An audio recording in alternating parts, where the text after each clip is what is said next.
একটা ধাক্কা মারলে জাহান্নামের ভিতরে পড়ে যাবে। এমন সময় একজন মহামানব আমাদের সামনে এসে দাঁড়িয়ে যাবেন, আর এক ধাক্কা, জোরে কোন কয় ধাক্কা? এমন সময় একজন মহামানব আমাদের সামনে এসে দাঁড়িয়ে যাবেন, ভাগ্য গুণে তিনি হলেন আমাদের নবী। কি কপাল রে, কি কপাল! আর এক ধাক্কা মারলেই আমরা জাহান্নামে পড়ে যাব। আর ওই সময় আমাদের নবী আমাদের সামনে এভাবে দুইখানা হাত বাড়িয়ে দাঁড়িয়ে যাবেন। যেই দাঁড়িয়ে যাবে আল্লাহ ফেরেশতাদের পায়ে ব্রেক করে দিবে, হাত দুটা লুলে করে দিবে। পাও ব্রেক, হাতও লুলে। এক ধাপ লড়াও পারবি না, হাত দিয়ে ধাক্কা মারবি ও শক্তিও পাবি না। কারণ সামনে দাঁড়াইছে কে, চেনেন আপনারা? এমন সময় আল্লাহ জিবরাইলকে বলবেন, যাও জিবরাইল, আমার দোস্তকে সালাম দাও।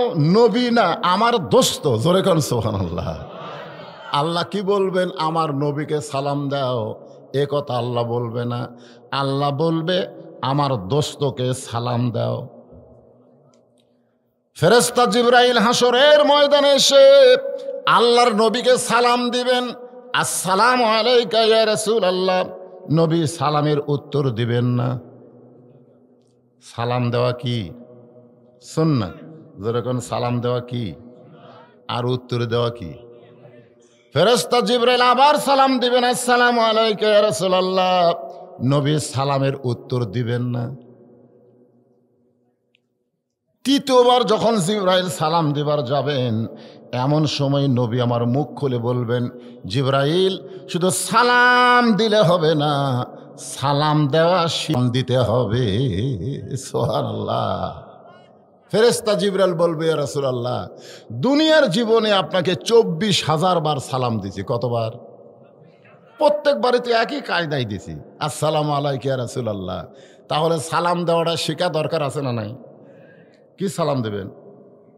আসসালামু আলাইকা ইয়া রাসূলুল্লাহ। কেউ যদি আমাকে বলে, হুজুর আসসালামু আলাইকুম, কেউ যদি বলে সভাপতি সাহেব আসসালামু আলাইকুম, কেউ যদি বলে এমপি সাহেব আসসালামু আলাইকুম, আপনারা বলেন তো সালাম হবে? কেন হবে না? না, এই যে রাসূলের হাদিস, আসসালামু কবলাল কালাম, কোনো কথাবার্তা বলার আগেই দেওয়া লাগবে কি? কথা কয় না। এটা কি আমার কথা না রাসূলের কথা? তাহলে কেউ যদি বলে, ইয়া নবী সালাম আলাইকা, তাহলে সালাম হবে? কেন হবে না? কারণ আগে ইয়া নবী কয়া পরে সালাম দিছে। আগে সালাম দিয়ে পরে আপনি ইয়া নবী কন, কোনো সমস্যা নাই। আমরা যতবার মদিনায় গেছি প্রত্যেকবার রাসূলের রওজার পাশে গিয়ে সালাম দিয়েছি, আসসালামু আলাইকা ইয়া রাসূলুল্লাহ, আসসালামু আলাইকা ইয়া হাবিবাল্লাহ, আসসালামু আলাইকা ইয়া নবিউল্লাহ। ফেরেশতা জিবরাইলকে রাসূল বলবেন, দুনিয়াতে তুমি যখন আমারে সালাম দিয়েছো আমি তখন একলা ছিলাম। কা হলো 1 বছর, কা কয় বছর? আসসালামু আলাইকা। রাসূলকে 1 বছরে সালাম দেওয়া যাবে, কিন্তু আমাদেরকে সালাম দিলে আসসালামু আলাইকুম বলা লাগবে। আমাদেরকে সালাম দিলে বহু বছর, জোরে কোন কি বছর? বহু বছর। কি জন্য কোন তো? আমার 2 কাঁধে 2টা ফেরেশতা আছে, এই কারণেই আমাদেরকে বহু বছরে সালাম দেওয়া লাগবে। আর রাসূলের 2 কাঁধে 2টা ফেরেশতা ছিল না বলবেন কি? এক কথা বলবেন নাই। 2 কাঁধে 2টা ফেরেশতা নাই। কেন নাই? ইমাম মালিক বলেছেন, লাইলাতুল মেরাজে ফেরেশতা জিবরাইল এসেছে আল্লাহর নবীর কাছে, আল্লাহর আরশে নিয়ে যাবে। কিন্তু আয়েশা দেখে নবী ঘুম পাড়তেছে। তো জিবরাইল বলে, আল্লাহ যেই নবীকে তোমার বাড়িতে নিয়ে যাব সেই নবীতে ঘুম পাড়ে, এখন কি করব? আল্লাহ বললেন, জিবরাইল নবীকে ঘুম থেকে ডাক দাও। ফেরেশতা জিবরাইল বললেন, কেমনে ডাক দিব? আল্লাহ বললেন, হ্যাঁ জিবরাইল, তোমার জিহ্বাটা বের করে নবীর পায়ের তালুতে লাগাও। তোমার জিব্বার সুরবুরিতে নবী ঘুম থেকে চেতন পাবে। ফেরেশতা জিবরাইল যদি তার মুখের তালু জিব্বাটা নবীর পায়ে লাগায়, সেই নবীর কান্দে চড়ার যোগ্যতা কোনো ফেরেশতার নাই। আজকে তো বুঝতে পারলেন। তো তখন দুনিয়াতে আমি একলা ছিলাম, আসসালামু আলাইকা কই আমারে সালাম দিছ, কিন্তু আজকে আমার সামনে কোটি কোটি উম্মত, এদেরকে বাদ দিয়ে তুমি শুধু আমাকে একলা সালাম দাও কেন? ফেরেশতারা বলবে, জিবরাইল বলবে, ইয়া রাসূলুল্লাহ, এদের সকলের নেকির চাইতে পাপ বেশি হয়ে গেছে, এরা জাহান্নামী ফতোয়া পাইছে, এদেরকে সালাম দিয়ে কোনো লাভ নাই। আল্লাহর নবী বলবেন, জিবরাইল, সালাম দেওয়ার সময় তুমি আমার গুনাহগার উম্মতকে বাদ দিয়া শুধু আমাকে সালাম দেবার পারো, আর তোমার আল্লাহ নেকি আর পাপ ওজন করার সময় আমাকে বাদ দিয়া আমার গুনাহগার উম্মতের নেকি আর পাপ ওজন করতে পারে। আল্লাহ হাকিম হইয়া আমার গুনাহগার উম্মতের বিচার করবে, নেকি আর পাপ ওজন করবে। আমি নবী উকিল সেখানে থাকতে পারবো না। এই বিচার আল্লাহ করতে পারে, কিন্তু আমি নবী এই বিচার মানি না। জোরে কর না সুবহানাল্লাহ। এই জন্য একটা গান আছে, আপনারা শুনছেন সেই গান, আছেন আমার মুক্তার, আছেন আমার বারিস্টার, শেষ বিচারের হাইকোর্টেতে শেষ বিচার, জোরে কন কোন বিচার? শেষ বিচারের হাইকোর্টেতে তিনি আমায় করবেন পার, আমি পাপী রাসূল জাবিন্দা। এই বিচার আমি নবী মানি না। ফেরেশতা জিবরাইল চিন্তা করতেছে আল্লাহ হয়তো রাগ করবে, কারণ আল্লাহর বিচার তো আর দুনিয়ার বিচারের মতো না। জোরে কোন ঠিক কিনা? দুনিয়ার বিচারে জজ কোর্ট ফেল করছে হাইকোর্ট, হাইকোর্ট ফেল করছে সুপ্রিম কোর্ট, সুপ্রিম কোর্ট যদি না দেয় আপিল করে। জোরে কোন কথা ঠিক কিনা? কারণ দুনিয়ার বিচারকেরা ৯-৬ করে, ৯-৬ করে, কিন্তু আল্লাহ কি ৯-৬ করবি? আলাইসাল্লাহু বিআহকামিল হাকিমিন।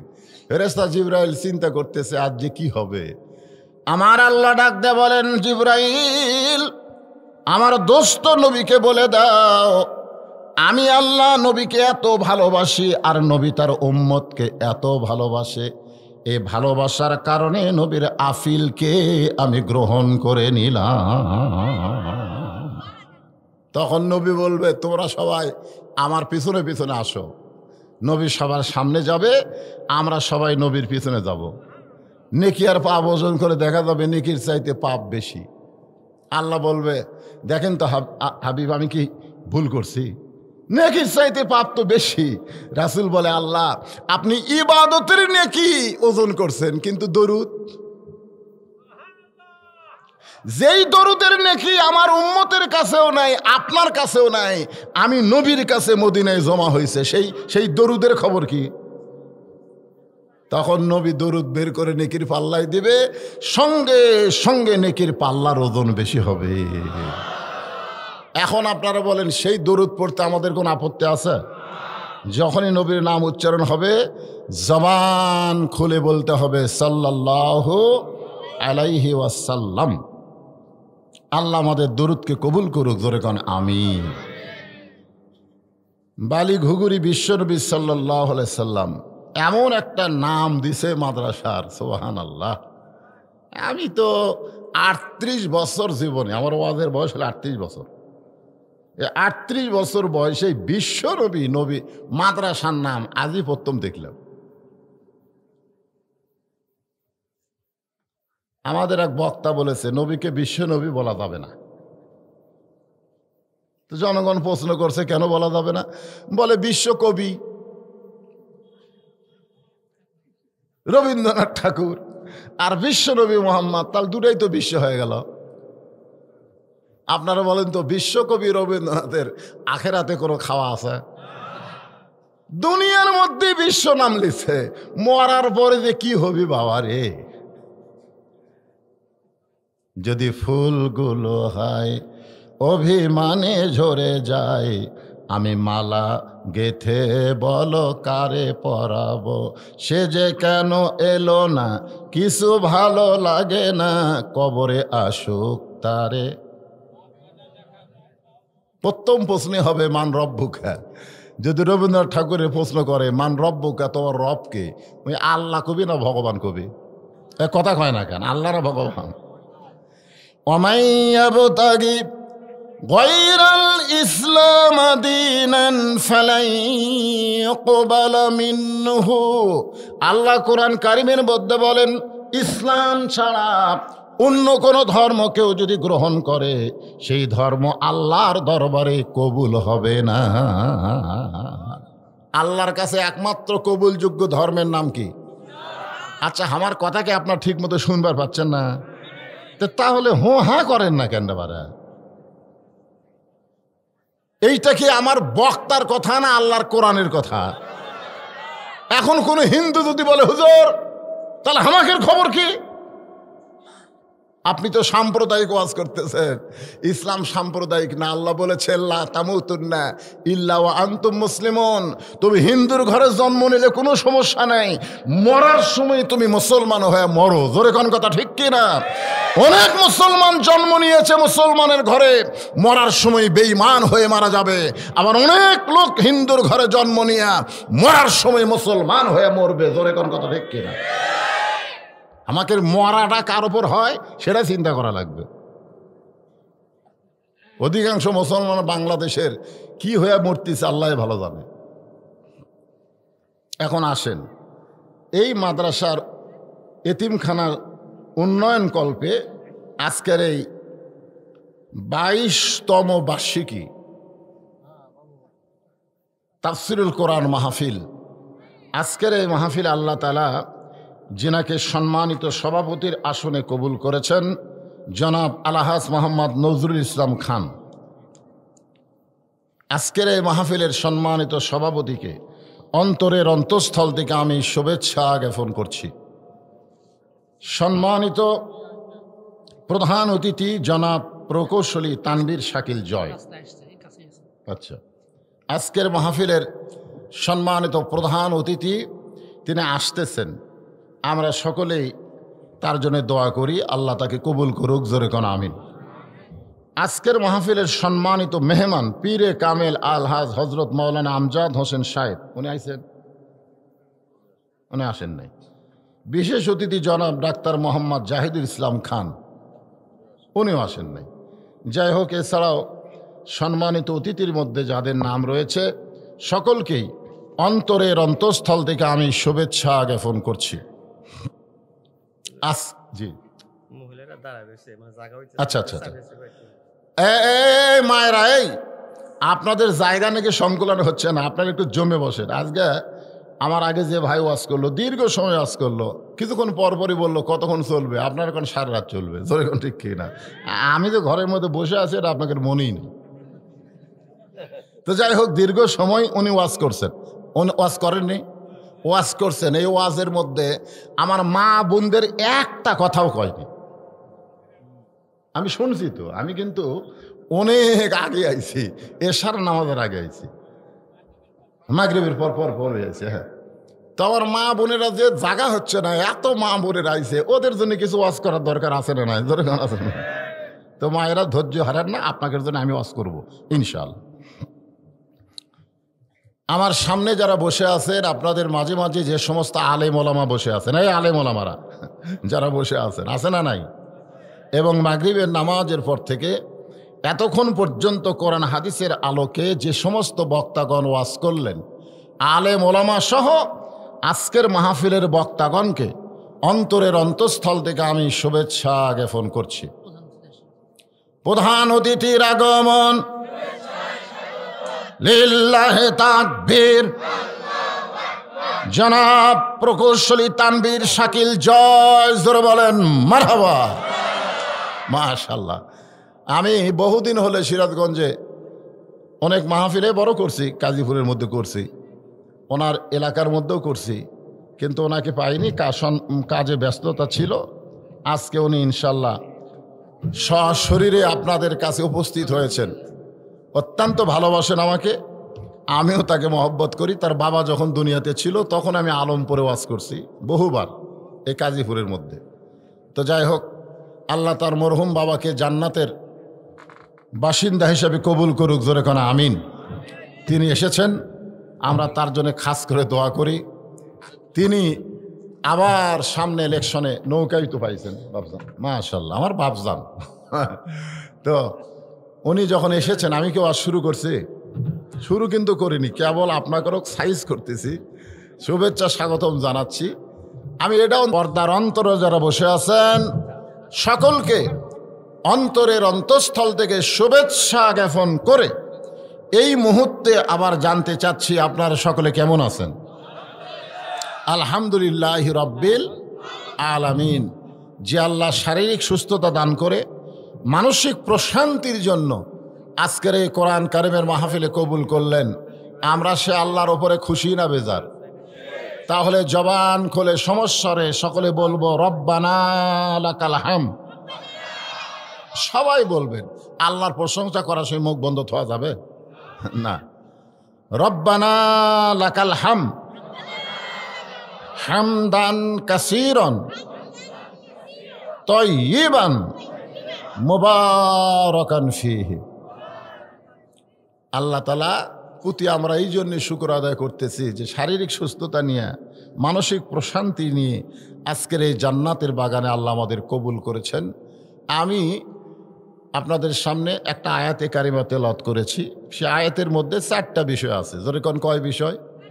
1 নম্বর হলো ঈমান, 2 নম্বর আল্লাহর ভয়, 3 নম্বর সবসময়, আর 4 নম্বর মুসলমান না হয়ে মরা নয়। এই 4টা বিষয় নিয়ে আমি আপনাদের সামনে আলোচনা করব ইনশাআল্লাহ। আপনারা সকলে শুনবেন, মাশা সওয়াব পাবেন, সুবহান, খুশি হবেন, আলহামদুলিল্লাহ। এখন এই মুহূর্তে কারো ঘোষণা দেওয়ার দরকার নেই, কারণ আমি ঘোষণা দিচ্ছি। আজকের মাহফিলের সম্মানিত প্রধান অতিথি আপনাদের কলিজার টুকরা মানুষ, তার বাবাও ছিলেন আপনাদের কলিজার টুকরা, তার দাদাও ছিলেন আপনাদের কলিজার টুকরা। যখন সুবহানাল্লাহ। এই যে 4 নেতা হত্যা হয়েছে তার মধ্যে ওনার দাদা ছিল, ওনার বাবা ছিল। তোমরা কি প্রস্তুত? সঙ্গে সঙ্গে ঠাস ঠাস ঠাস ঠাস করে গোটা গায়ে গুলি করলো। মুনকির নাকির বলতেছে, আল্লাহ যে হারে নিরাপত্তা দেওয়া শুরু করলো, আমরা কি ফেরত যাবো? নিরাপত্তা কোথায় দিচ্ছে, দেওয়া লাগবে কোথায়? আমার কথা কি আপনারা বুঝতে পারলেন? যাবার কালে যাবার কালে একজন আরো দেখা না পাইলাম, কতজনকে কত কি দিলাম, যাবার কালে একজন আরো দেখা না পাইলাম।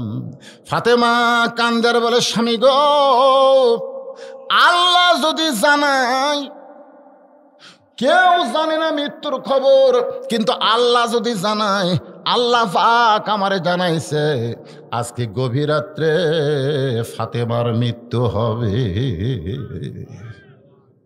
যেই মাত্র কইছে গভীর রাত্রে ফাতেমার মৃত্যু হবে, গাছের গোড়া কাটলে গাছটা যেমন ঠাস করে পড়ে যায়, হযরত আলী তেমনি পড়ে গেলেন ঘরের মাঝায়।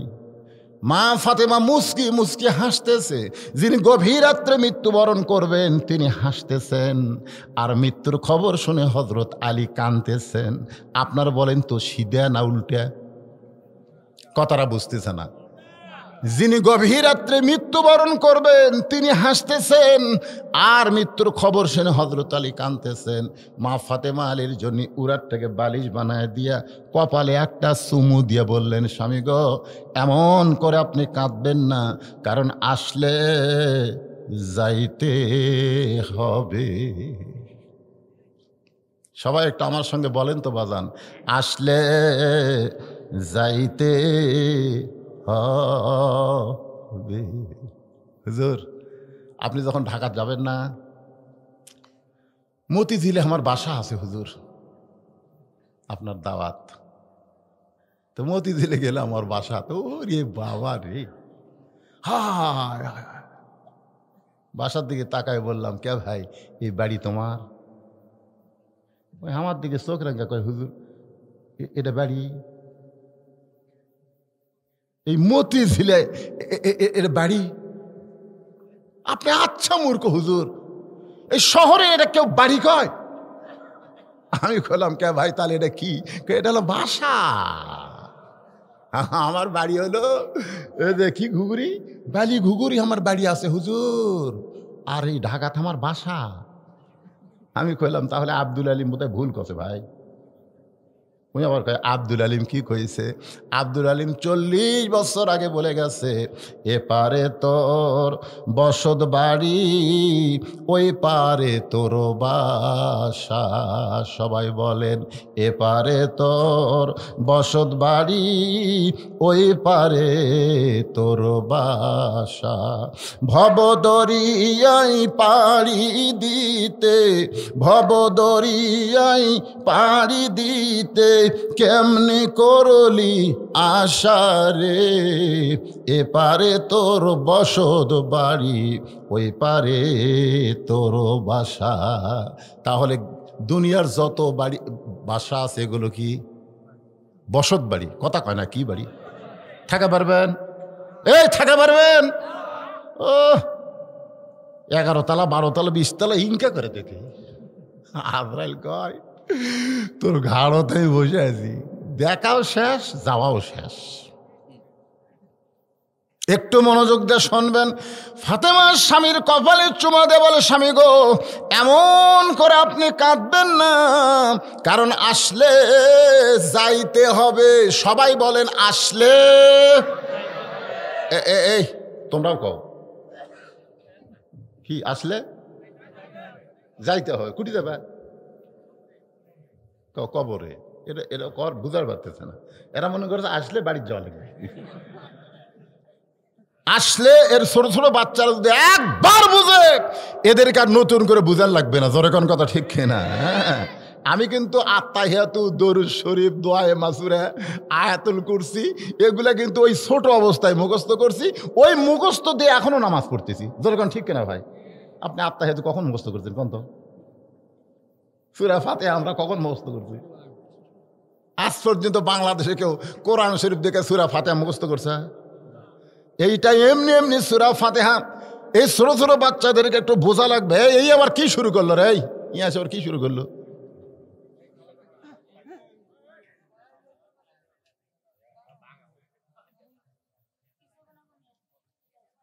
দেখছো, ই আবার মিয়া কয়, দেখছো? এই মাথার টুপি দিয়ে তুই এলা ভাষা ঘুরতে শিখলো রে। একে পায়ের তলে দিয়া ফেরেশতা নূরের পাকা বিছায় দেয়। সুবহানাল্লাহ বলেন। এদের জন্য আমি কলিজা ফাটা আওয়াজ করি, কলিজা ফাটা। জানেন এরা এত দামি সন্তান। এরা 7 বছর থেকে এরা পবিত্র। 7 বছর বয়স থেকে কোনোদিন অপবিত্র হয়নি। আমার আব্দুল্লাহ পেশাব করে দেখালি আমি হুজুরে কইলাম আমার কাশ আছে, সিরাপ খেলেন? না হুজুর, এটা আসল কাশ না তো। বার হলে জিজ্ঞেস করেন। বার হলাম করে কাশিস কে? কয় নিংড়ে না,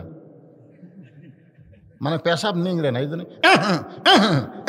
কাশি দিয়ে নিংড়া পানি খরচ করছে। এখন কি করবি? কয় অজু করবো। অজু কেন করবি? কয় হুজুর আপনি জানেন না আমরা আল্লাহর কোরআন পড়ি, আল্লাহর কোরআন স্পর্শ করতে গেলে লা ইয়ামুসসুহু ইল্লাল মুতাহহারুন, পবিত্র না হয়ে কোরআন স্পর্শ করা যায় না। এই ছোট মাসুম বাচ্চা থেকে এরা পবিত্র। জোরে কোন কথা ঠিক কিনা? হ্যাঁ। আর প্রাইমারিরা ক্লাস 2-এ ওরা বেকা করে খাড়া হয়ে পেশাব করে, প্যান্ট ওটি বেকা করে দেয়, হাফ প্যান্ট তো বেকা করে। আমি গেলাম, কেরে পাগলা কোন ক্লাসে পড়িস? কয় 2-এ পড়ি। তো বসে পেশাব কর, তোর স্যার তোকে শিখাইনি? কয় প্রাইমারি পেশাব করা যায় দিকে চাচা, আমার স্যারই খাড়া হয় পেশাব করে, আর স্যারই খাড়া হয় আমার। কারণ আগডুম বাগডুম ঘরডুম সাজে ঢাক ঢোল ঝাঁঝর বাজে, চলতে চলতে মিথ্যা মিথ্যা। একটা কথাও সত্যি নয়। এই মিথ্যা শিক্ষা করবে গেলে আবার ওযু করা লাগবে। তা আমি এই ছোট্ট বাচ্চার মুখ থেকে এই মিয়া শব্দটা শোনা খুব কষ্ট লাগলো। জোরে কোন ঠিক কিনা? কাকে বলে এই মিয়া? আল্লাহর বান্দার একটু মনোযোগ দিয়ে শোনেন।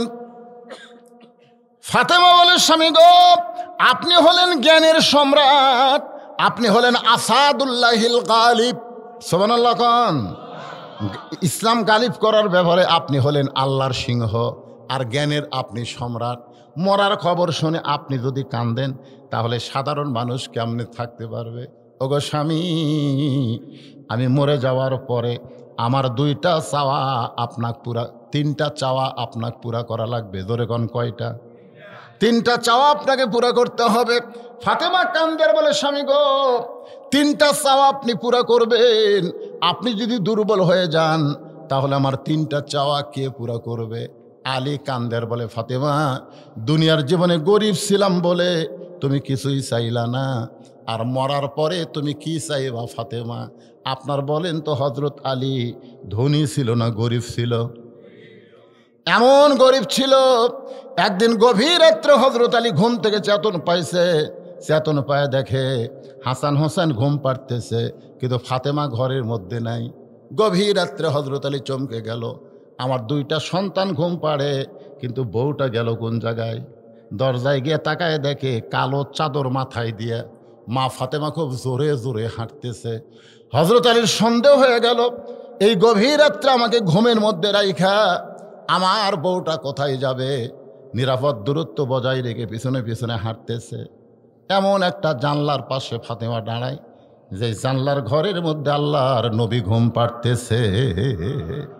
ফাতেমা জানলা থেকে করুণ স্বরে বলতেছে, বাবা, আমার মা খাদিজা যদি আজকে জীবিত থাকতো আমি আপনার কাছে আসতাম না, কিন্তু মা নাই। আমার দুঃখের কথা আমি কাকে বলবো? বাবা, মেহেরবানি করে একটু দরজা খুলে দেন। আল্লাহ নবী যেই মাত্র দরজা খুলে দিছে, ফাতেমা ঘরের মধ্যে ঢুকলো, আর হজরত আলী এক দৌড় এসে জানলার পাশে কানটা লাগায় আছে। দেখি স্বামীর বিরুদ্ধে মেয়ে তার বাবার কাছে কি কয়।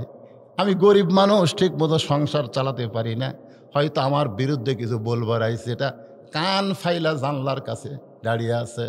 এমন সময় আল্লাহর নবী বললেন, ফাতেমা, তুই একা একা ঘরে কেন ঢুকলি মা? আমার আলীকেও ঘরের মধ্যে নিয়া যেই কইছে আমার আলীকে ঘরের মধ্যে নিয়ে আয়, হজরত আলী জানলার চমকে করছে, কে রে? আমি জানলার কাছে, এটা আল্লাহর নবী কেমনে জানলো? ফাতেমা বলে, বাবা গো, আমার স্বামী আরামের ঘুম পাড়তেছে। আমি একজন বিবি, আমার স্বামীর আরামের ঘুম আমি নষ্ট করি নাই, বরং আমার হাসান হোসেন ঘুম পাড়ে, আমার হাসান হোসেনের বাবা ঘুম পাড়ে। এমন সুযোগে আমি আপনার কাছে আইছি, মেহেরবানি করে আপনি একটু বাতি জ্বলান। আল্লাহ রাসূল বলে, ফাতেমা, যদি হজরত আলী চেতন পায়, যদি চেতন পায়, আর চেতন পায় যদি দেখে তুই নাই, তাহলে কিন্তু তোকে সন্দেহ করবে মা। ফাতেমা বলে, বাবা, আপনি জানেন না, এমন একটা স্বামীর সঙ্গে আমার বিয়ে হয়েছে যে কোনো দিন আমাকে সন্দেহ করবে না। সোনাল্লাহ না গান। আসলে হজরত আলী জানলার কাছে দাঁড়ে আছে কি এমনি এমনি না সন্দেহ করে? কিন্তু ফাতেমা বলতেছে, এমন একটা স্বামী আল্লাহ আমাকে দিয়েছে, যেই স্বামী কোনোদিন আমাকে সন্দেহ করবে না। বাবা, একটু বাতি জ্বলান। নবী বলতে যে কি বলবি বল, বলে চলে যা, বাতি জ্বলান লাগবে না। ফাতেমা বলে, বাবা, বহুদিন কইছি, কিন্তু আমার কাম হয় নাই, বলা কথায় আপনি কিছুই করেন নাই। আজকে গভীর রাত্রে আপনাকে একটু দেখাবার চাই। যেই মাত্র নবী ঘরে বাতি জ্বলাইছে, সঙ্গে সঙ্গে ফাতেমা এইভাবে 2টা হাত আমার দিকে তাকান, এইভাবে 2টা হাত নবীর দিকে বাড়ায় দেয়। নবী তাকায় দেখে 2টা হাত গোস্তের টুকরার মতো দেখা যায়। জাতা ঘুরাইতে ঘুরাইতে হাতে ফোসকা পড়ে গেছে বাবা। ওই ফোসকা বড় অবস্থায় পুরানো জাতা ঘুরাইতে ঘুরাইতে আমার হাতের চামড়া উঠে গেছে। বাবা গো, আর পারি না, মাত্র 3টা দিনের জন্য একটু খাবার দেন বাবা, 3টা দিনের জন্য খাবার দেন। আমার স্বামী হাসান হোসেন যেন না বুঝতে পারে, এজন্য গভীর রাতে আইছি বাবা, একটু খাবার ব্যবস্থা করেন। আমি চোরের মতো নিয়ে যাব। আমার এ হাত আমার স্বামী দেখলে বড় কষ্ট পাবে, আমার হাত আমার হাসান হোসেন দেখলে বড় কষ্ট পাবে। সঙ্গে সঙ্গে আল্লাহর নবী ঘরের কোনায় গিয়ে বলতেছে, আল্লাহ, লাম ইয়ালিদ ওয়া লাম ইউলাদ, তোমার সন্তান নাই, তুমি সন্তানের বাপও না, তোমাকে কোনো কেউ জন্ম দেয় নাই, কিন্তু আমি নবী হলে কি হবে, আমার সন্তান আছে। দেখো আল্লাহ, একটা গরিবের সাথে বিয়া দেওয়ার কারণে আমার ফাতেমার হাতের চেহারা কেমন হয়েছে। আমি নবী সহ্য করতে পারি না, কারণ দুনিয়ার বহু ধনী ধনী যুবকেরা আমার ফাতেমাক বিয়ে করবার চাইছিল, কিন্তু তুমি আল্লাহ এমন গরিবের সঙ্গে ঘটকারি করলে, আমি এখন কি করব? এই কথা যেই মাত্র আল্লাহ রাসূলকে বলতেছে, সঙ্গে সঙ্গে ফাতেমা মাথায় ঘোমটা দিয়া আল্লাহর নবীর ঘর থেকে বাইরে যায়। রাসূল বলে, ফাতেমা, আমি তো তোর বিরুদ্ধে বলি নাই, তুই কেন ঘর থেকে বের হয়ে যাস? ফাতেমা বলতেছে, বাবা, আপনি কার বিরুদ্ধে বললেন? আপনি যার বিরুদ্ধে বললেন সেই মানুষকে নিয়ে একদিন আপনি ওয়াজ করেছেন। ফাতেমা রে, আল্লাহ ছাড়া কাউকে যদি সেজদা দেওয়ার হুকুম থাকতো তাহলে তোকে বলতাম হাসান হোসেনের বাপের পায়ে সেজদা কর। ফাতেমা, শুনে নে, আল্লাহর পরে মেয়ে মানুষের কাছে সবচাইতে দামি সেই মহান ব্যক্তি হলো তার স্বামী। আপনি আমার স্বামীর বিরুদ্ধে আল্লাহর কাছে বলবেন, আর আমি ফাতেমার কোনো সাহায্য লাগবে এইটা মনে করেন না। এখনো আমার স্বামীকে আল্লাহর পরে আমি সব চাইতে ভালোবাসি।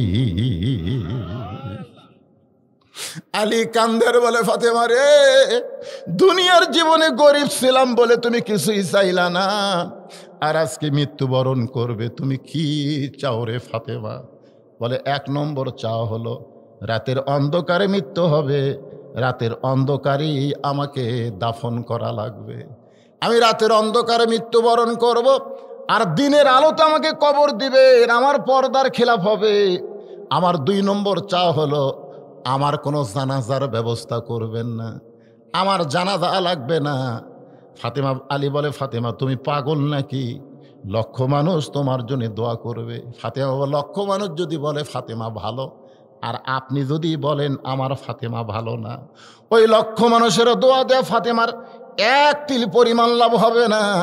আর দুনিয়ার তামাম মানুষ যদি বলে ফাতেমা খারাপ, আর আপনি স্বামী যদি বলেন আমার বউ ফাতেমা ভালো, এক স্বামীর সার্টিফিকেটে ফাতেমার 8টা জান্নাতের দরজা খুলে গেল। আমার মায়েরা যারা পর্দার অন্তর আছেন, শোনেন, দুনিয়ার তামাম মানুষ আপনাকে ভালো বললে আপনি ভালো হবেন না। আপনার স্বামী আপনাকে ভালো বলে কিনা এইটাই আপনাকে অর্জন করা লাগবে, ঠিক কি না? 2-1 কয় না, খালি তুমি তুমি আমাকে দেখতে পারো না। যাও যাও পাড়ার মধ্যে খুঁজে দেখো আমার বিরুদ্ধে কেউ আছে। কেরে পাড়ার লোকেরা আপনাকে ভালো বলে লাভ নাই মা, স্বামী আপনাকে ভালো বলে কিনা এইটা আপনাকে খেয়াল করা লাগবে। এখন মেয়েরা বলতে তো হুজুর খালি আপনি মেয়ে মানুষের বিরুদ্ধে ওয়াজ করেন, আপনি এটা ওয়াজ করেন। বইয়েরা যদি স্বামী ভালো না কয়, ওমর ফারুক বলেছেন ওই স্বামী হলো সবচাইতে কপাল পোড়া যে বউ স্বামীরে পছন্দ করে না। কথায় কথায় বোক মারে, ফগুনির বেটি। আল্লাহ রাসূল এরকম দরজা খুলে দাঁড়ায় আছে। দেখেন ইতিমধ্যে মা আয়েশা ঘরের মধ্যে আইছে, যেই আইছে রাসূল নিজে উঠিছে, বসা নবী উঠে যায় দরজা বন্ধ করছে। মা আয়েশা থরথর করে কাঁপতেছে। রাসূল বলে, কাঁপো কেন? বলে, হুজুর আপনার জুতার পরশে আল্লাহর আরশ ধন্য হয়ে গেছে, এই জন্যে ভয়ে আমার শরীর কাঁপতেছে। আল্লাহ রাসূল বলে, আয়েশা, একজন নবীর জুতার পরশে আল্লাহর আরশ ধন্য হয়েছে, একজন নবীর। আয়েশা বলে, হুজুর আপনি তো সেই নবী। রাসূল বলে, আমি সেই নবী ছিলাম, কিন্তু দরজা বন্ধ করার পরে আমি আর নবী নাই, আমি হলাম স্বামী, তুমি আমার বিবি। জোরে কোন সুবহানাল্লাহ। আসো আমার কথা আসো। মা আয়েশা দৌড়ে এসে নবীর বুকের মধ্যে যেই মাথা ঢুকাইছে, নবী আস্তে করে ডান হাতটা মা আয়েশার পিঠে একটা ঠাসি মারছে। সুবহানাল্লাহ। বউকে বুকের মধ্যে নিয়ে ডান হাত দিয়ে একটা ঠাসি দেওয়া সুন্নত। যেই ঠাসি মারছে, আল্লাহ কয়, এ জিবরাইল তুই কুটি রে। জিবরাইল কয়, আল্লাহ আমি আবার কুটি যাবো, আপনার কাছে আছি। লহে মাহফুজ থেকে কোরআনের আয়াত নিয়ে নবীর কাছে যা। নবী ঘরের মধ্যে এমন আমল করতেছে, আমি আল্লাহর আরশ পর্যন্ত খুশি হয়ে গেছে। কে নবী ঘরের মধ্যে কি জিকির করতেছে, নামাজ পড়তেছে, বুক বুকুতলে ঠাসি মারছে, আল্লাহর আরশ খুশি হচ্ছে। ফেরেশতা জিবরাইল এসে সালাম দিয়ে বলে, হুজুর ঘরের মধ্যে জানলা দরজা বন্ধ করে কি করতেছেন? আল্লাহ জানে। হুজুর আল্লাহর আরশ খুশি হয়ে গেছে। আল্লাহ আয়াত নাজিল করেছে, হুন্না লিবাসুল্লাকুম ওয়া আনতুম লিবাসুল্লাহুন্না। স্বামী হলো বিবির পোশাক, বিবি হলো স্বামীর পোশাক। যদি বউ স্বামীকে ভালো না বলে তাহলে স্বামীও জাহান্নামে যাবে। জোরে কোন কথা ঠিক কিনা? আমার মায়েরা এবার করছে, এইবার হুজুর ঠিক ওয়াজ করছে। কতগুলা স্বামী আছে দেখবেন একলাই দেয়, চা দে, জিলাপি দে, নিমকি দে, ওই একলাই 30 টাকা খাসে।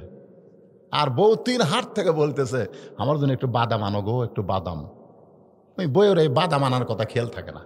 বাড়িতে আসছে বউ কয় টাকা 20টা দিলাম বাদাম, কয় বাদাম আলা আসেনি রে, বাদাম আসল আর মনই নেই, বাদাম আলা বলে হাটত আসেনি। বউ কয় না আচ্ছা ঠিক আছে, পরে হাটে আবার 20 টাকা দিছে, বাদাম আনো, এবার নান লেগে দেবে না। পরে বাদাম কিনবার যায়, বাদাম আলার সামনে এই বউকে খিলানো হলো জাকাতের সদকার সমান সব রে, দেখ বউ 20 টাকার বাদাম কিনে খেলেছি। জনগণ দেখে বাদাম নিয়ে বাড়ির দিকে আসতেছে, মিন সারে লস আসিল খান্নাস, মন খালি বলতেছে তোর পকেটে তো ওজন কি রে, একটা করে বার করে টিপে আর খায়, বার করে টিপে আর খায়। খাতে খাতে বাড়িতে আসতি বাদাম শেষ। কেরে বাড়িতে গেলে বউ যদি মুখের বাদামের গন্ধ পায়, যায় বড়ির গাছ খুঁজতেছে, বড়ির গাছ। সয়া মশারির তলে বড়ই পাতার গরম জলে, বুঝতেছেন না? বড়ির পাতা খায় বউ যা বলতেছে আজও আসেনি। আল্লাহ রাসূল বলেছেন তুমি যা খাবে তোমার বউকে তাই খাওয়াবে, তুমি তোমার বউকে যেটা খাওয়াবে ওটা সদকা পরিমাণ সওয়াব আল্লাহ তোমাকে দান করে দিবে। জোরে কোন সুবহানাল্লাহ। একটু মনোযোগ দিয়ে শোনেন। আমার 3 নম্বর চাহিদা হলো আমার লাশটা খাটনিতে তুলবেন না, কারণ আমি ফাতেমার দেহের ওজন কত এটা দুনিয়ার কোনো পরপুরুষ যেন বুঝবার না পারে। ফাতেমার দেহের ওজন কত এটা যেন কেউ বুঝবার না পারে। আমার বাবা যদি দুনিয়াতে থাকতো তাহলে মরা মেয়ের লাশের খাটনি বাবা কান্দে নিবার পারত। আমার হাসান হোসেন যদি বড় হইতো মায়ের লাশের খাটনি কান্দে নিবার পারত। ওগো স্বামী, আমার বাবা 6 মাস আগে দুনিয়া থেকে বিদায় হয়ে গেছে। আমার হাসান হোসেন এত ছোট, মায়ের লাশের খাটনি কান্দে নিবার পারবে না। আপনি দয়া করে আমারে কান্দে করে জান্নাতুল বাকির পূর্ব কোনায় সবুজ রঙের একটা বাতি জ্বলবে, জোরে কোন সুবহানাল্লাহ, সেই বাতি বরাবর আমাকে দাফন করবেন। আপনি যদি আমার কবর খুঁড়তে কষ্ট পান, আপনার একান্ত বন্ধু যদি কেউ থাকে দুনিয়ায় তারে একটু বলবেন সে যেন ফাতেমার কবর খনন করে দেয়। আমরা সবাই জানি আবু যর গিফারি, জোরে বলেন নাম কি? আবু যর গিফারি কোদাল দিয়ে কবর খুঁড়তেছেন।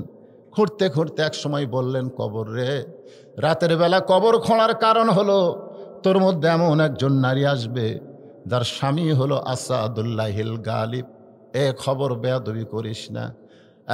কবর তোর মধ্যে এমন একজন মা আসবে যার 2টা সন্তান জান্নাতি যুবকদের সর্দার হবে।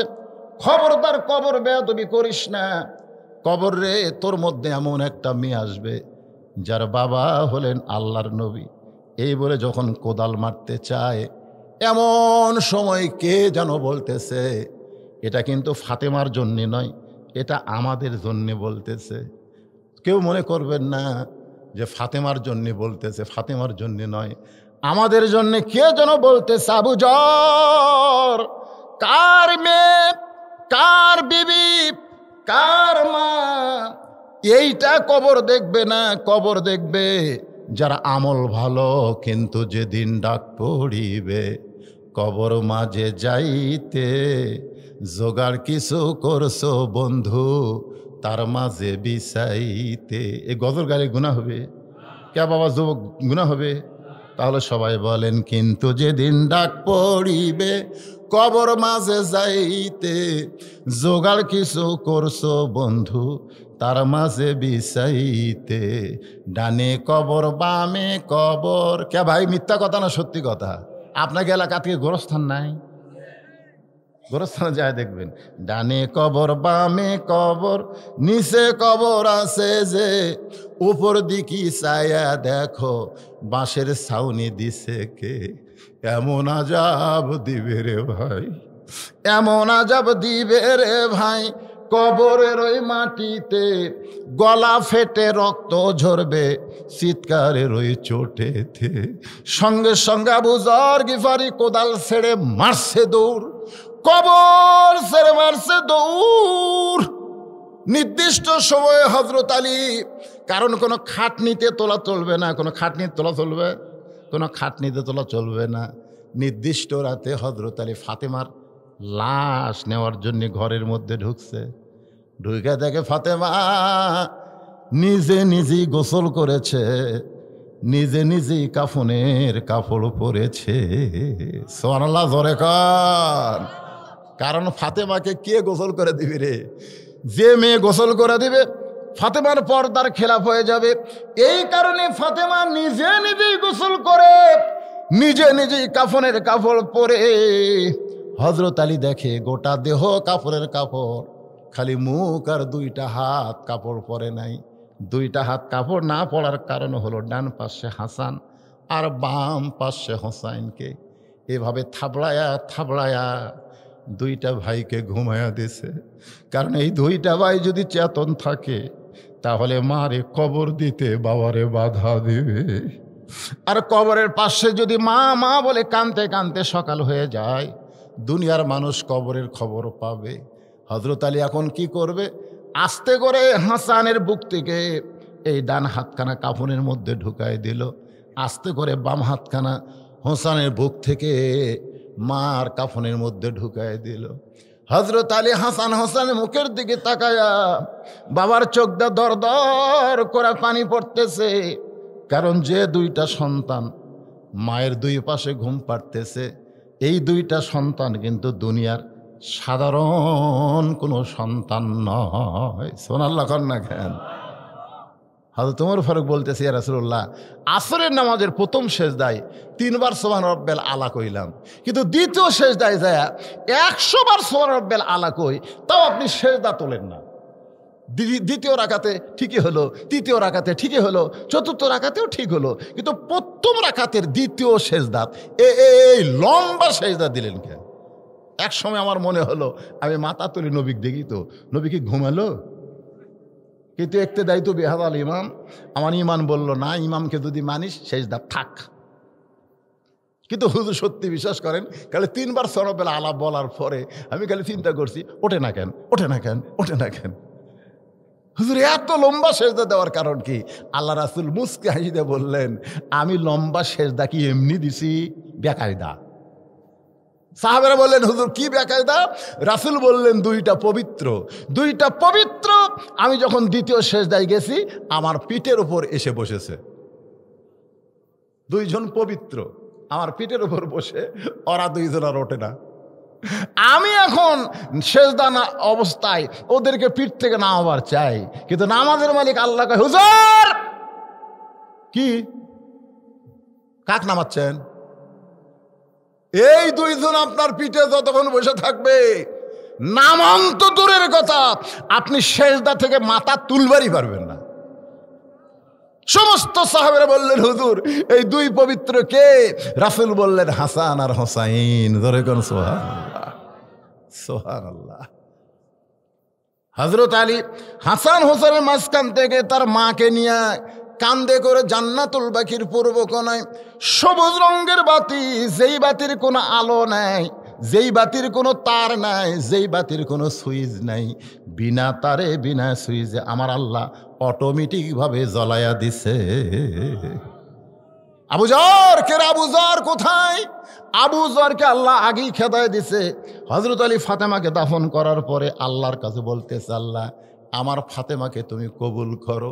এ দোয়া করার পরে তাকায় দেখে সামনে কয়েকটা পুরাতন কবর দেখতে পায়। এইমাত্র ফাতেমাকে কবর দিল, সেই কবরটার নাই। গোটা জান্নাতুল বাকি হযরত আলী দৌড়াই, ফাতেমার কবর এইমাত্র কবর দিলাম, সেই কবর কোন জায়গায়? কে যেন ডাক দে বলে, আলী রে আমার ফাতেমা পর্দানিশি, আমি আল্লাহ জোহরা ডিগ্রি দিয়া ফাতেমার কবরটাকে কিয়ামত পর্যন্ত পর্দা করে দিয়েছি। আমার মায়েরা যারা পর্দার অন্তর আছেন, মা আপনি নামাজ যদি কমও পড়েন সমস্যা নাই, রোজা যদি কমও করেন সমস্যা নাই, জাকাত যদি না দেন, হজ যদি না করেন কোনো সমস্যা নাই, কিন্তু মা পর্দা যদি না করেন আপনার একটা ইবাদত আল্লাহর দরবারে কবুল হবে না। মেয়ে মানুষের 1 নম্বর নেক আমল হলো পর্দা। ধরে কান নেক আমলের নাম কি? আর পুরুষ মানুষের জন্য 1 নম্বর নেক আমল হলো নামাজ। এক নম্বর নেক আমল হলো নামাজ। একটু খেয়াল করবেন, এই যে আমার একজন এমপি সাহেব বলে দিলেন প্রধানমন্ত্রী 564টা মসজিদ করে দিছে, খুশি না বেজার? সোনার ধর এখন, আরে খালি বাংলাদেশ না, গোটা পৃথিবী তন্ন তন্ন করে খুঁজলেও কোন এতগুলা মসজিদ বানায়নি যেটা আমাকে বাংলাদেশের প্রধানমন্ত্রী বানাচ্ছে। খুশি না? কিন্তু সমস্যা হলো মুসল্লি নেই। আমি আক্কেলপুরে এক মসজিদে আসর নামাজ পড়বার গেছি, বুঝলেন? পড়বে যাই দেখি সামান্য জায়গা পরিষ্কার, আর গোটা মসজিদ টাইসের উপর ধুলে। লোক ধুলে আপনি যে বসবেন গোটাল পাঞ্জাবি ধুলে হয়ে যাবে। তাই মুয়াজ্জিনকে বললাম, কে ভাই মুয়াজ্জিন, এত সুন্দর মসজিদ রে, সামান্য জায়গা পরিষ্কার আর গোটা মসজিদ ধুলে কেন? মুয়াজ্জিন কয়, হুজুর আজান দিয়ে আকামত দিয়ে কেউ আসে না, কেউ যদি না আসে খামাকা ঝাড় দিয়ে লাভ কি? তা আমি একলাই নামাজ পড়ি, গামছার 2 বাড়ি মারি, গামছার 2 বাড়ি মারে পরিষ্কার করে আল্লাহু আকবার নামাজ পড়ি। কেউ না এলে কি করবো হুজুর? তো 564টা মসজিদ বানা দিল, কিন্তু মুসল্লি যদি না হয়। এই মরদেরা শোনেন, হাসরের ময়দানে আল্লাহ বলবে যারা 5 ওয়াক্ত পড়নি, খালি জুম্মার নামাজ পড়ছে, আমি আল্লাহ ওর জান্নাত দিয়ে দিলাম, যাও। 5 ওয়াক্ত পড়েনি, খালি জুম্মা পড়ছে, জান্নাত আল্লাহ দিয়ে দিছে। তোর 5 ওয়াক্ত আল্লাহ খুশি বেজার হবি কে রে? আরে এত কষ্ট করে 5 ওয়াক্ত পড়ন, হামাকর বাদ দেয়, জুম্মা পাটি কাকে আল্লাহ জান্নাত দিল? জুম্মা পাটি জান্নাতের কাছে যায় দেখবে বিশাল একটা তালা। আল্লাহ জান্নাত দিলা, তালা কেন? আল্লাহ কয় খুঁজে দেখ, চাবি তোর কাছে আছে।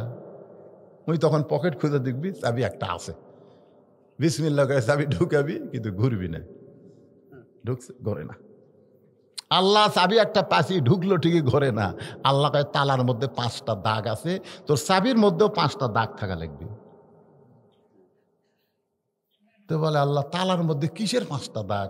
বলে চাবির মধ্যে 5টা দাগ, ওই দাগের সাথে যখন মিশে যাবি তখন কুট্টুস করে খুলবি। কয় আল্লাহ সে 5টা দাগ কি? বলে ফজর, জোহর, আসর, মাগরিব, এশা। এখন কয় আমার তো নাই। তো তুই জান্নাত দেখলি, ফেরত যা। জুম্মা পাটিরা জান্নাত দেখবার পারবি, কিন্তু ঢুকবার পারবি না। তো কারা কারা খালি জুম্মা মারতেছেন? হাসতিছে রে, হাসতিছে রে। আসসালাতু মিফতাহুল জান্নাহ, নামাজ হলো জান্নাতের চাবি। জোরে কোন সুবহানাল্লাহ। লা সালাত আলা ঈমান, যার নামাজ নাই তার ঈমান নাই রে। যতই কলেমা পড়েন, মরার সময় কলমা উচ্চারণ হবি না যদি নামাজ না থাকে। লা সালাত আলা দীনা, যার নামাজ নাই তার ধর্মই নাই। আজকে বাংলাদেশে এই তুই আবার উঠলো, বস বস। আমি বুড়া মানুষ, পেশাব করে উঠি না, চ্যাংড়া মানুষ উঠিস।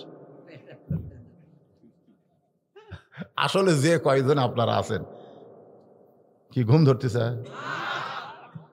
না না না, কি ভাব? এই যে সামনে যে কটা বসে আছে চাইয়া আছে, কয়টা বাজারে কেবল 12টা 18 বাজতেছে, আর আপনাকে চেহারা দেখে মনে হচ্ছে রাত কেবল 8টা বাজলো। লিল্লাহু আকবার। বর্তমান প্রেক্ষাপটে এই আলোচনাগুলো শোনার দরকার আছে না নাই? জোরে এখন আছে না? মেয়ে মানুষের ওয়াজ শেষ, আর আমি মেয়ে মানুষের ওয়াজ কর্ম তাই। এখন এই মরদ মানুষের ওয়াজ। আজকে আমাদের বাংলাদেশের যুবকদের জন্য 564টা মসজিদ বানায় সরকার কি লাভ করলো যদি মুসল্লি না থাকে? নেতারা তো ঠিকই ভাষণ দিয়ে যাচ্ছে, এতগুলা মসজিদ। আমার সাথে এক নেতা ভাষণ দিল, নামাজ এখনকার বক্তারা খালি উস্কানিমূলক ওয়াজ করে। প্রধানমন্ত্রী এতগুলো মসজিদ বানালো, কোনো বক্তা কয় না। ওই ভাষণ দিয়ে যখন নেতা যাচ্ছে, আমি নেতার একজন হাত ধরে বললাম, কে ভাই আপনার নেতার নামাজের খবর কি? 7 দিন হলে ঘুরতেছি, এখন পর্যন্ত এক ওয়াক্ত পড়তে দেখিনি।